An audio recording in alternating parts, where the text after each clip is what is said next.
গতকালকে এক ভাইয়া ফোন দিছিল চাষের জন্য। তো সকাল সকাল আমি বের হয়েছি। সকালে একবার দিছিল ফোন।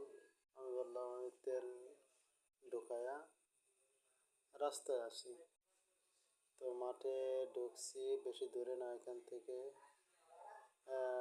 আমি পৌঁছে গেছি এই মাঠেই। আগেও চাষ করছিলাম। এই তো বাচ্চারা স্কুলে যাচ্ছে। আমি আগে গেছি সেই সময়।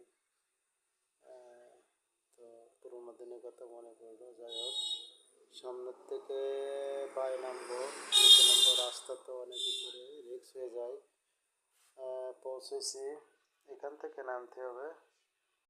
নামার জায়গা এখান থেকে, আর কোথাও নামা যাবে না। উঁচু প্রস্তর, নামার জন্য প্রস্তুত এখন।